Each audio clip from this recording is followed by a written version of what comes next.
Hello everyone, welcome back to Into Sports. I'm your host Evan, and today we're talking about the NFC Championship game. Tom Brady versus Aaron Rodgers, the Buccaneers versus the Packers. The Buccaneers will advance to the Super Bowl and play the Chiefs. But what we really care about here is the quarterback play from Brady and Rodgers.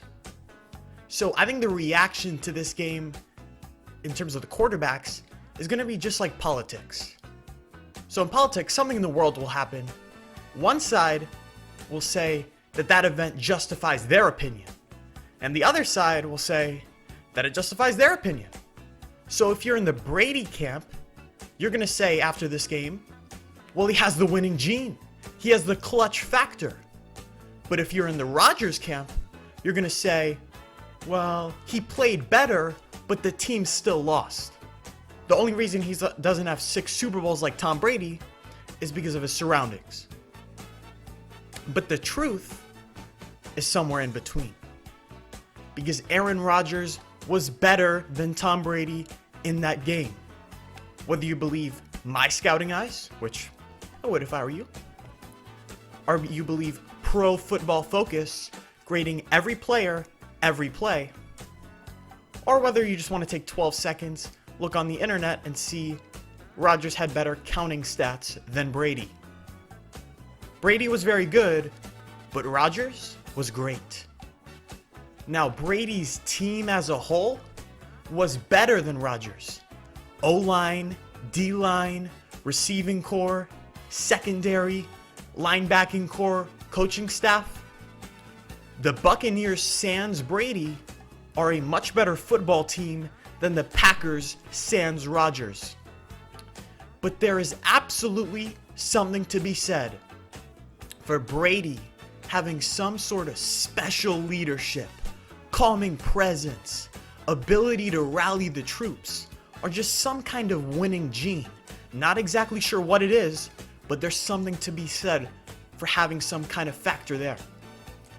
Now, even though Brady has been surrounded much better than Rodgers throughout his career, that alone can't explain why one guy has been to 10 Super Bowls and the other has been to 1. Rodgers has had 11 healthy seasons. He's been to 1 Super Bowl. Brady has played 1 season in the NFC and he's in a Super Bowl. Now, Brady's Bucs would have probably been Rodgers' best surrounding cast of his career. But what Rodgers did in 13 years, Brady did in 1 year. Now, he didn't win it yet, but they both got to the Super Bowl once in the NFC.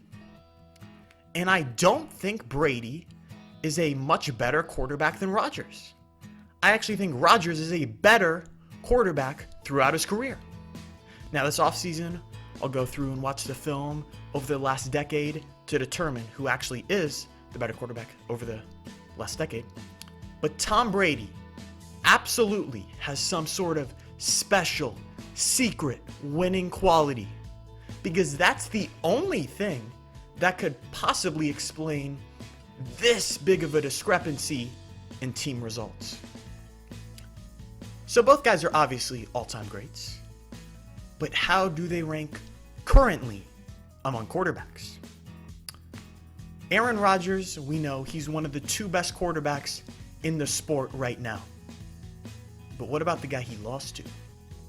We saw Tom Brady light it up this year in the Bruce Arians downfield scheme with the best or second best collection of offensive weapons. But we also saw him struggle last year with bad personnel in New England. Any way you want to slice it, he was below average to below average last year. So just speaking of Tom Brady, the 40-plus-year-old quarterback, he makes very good personnel great. But he doesn't necessarily elevate subpar personnel. When receivers aren't open, his O-line is below average, Tom Brady's going to get sacked. And he's going to go down like a sack of potatoes. And right now, that's the difference between Brady and Rodgers in current form. If you put Rodgers on the Jets, oh, he'd run around and make plays. But Brady, he would curl up into a ball and blindly throw the ball like he did on a pick to Mike Evans against Green Bay. So at this point in his career, Brady is a distributor, not a playmaker. At this point in his career. But he knows that. That's why he went to the team with 2 star receivers, a great offensive line, an excellent offensive head coach. That free agency decision is why, once again, he finds himself playing football in February. But on the other side of the ball, people were freaking out about what Aaron Rodgers had to say after the game. Let's take a listen. A lot of guys' futures that are, uncertain, myself included. There's a lot of unknowns going into this offseason now. That sounds like a guy who wants to leave, right? No. That sounds like a guy who just got his heart ripped out of his chest, not a guy who made some elaborate plan to leave Green Bay. And there's no good reason he would want to leave Green Bay. The roster is good.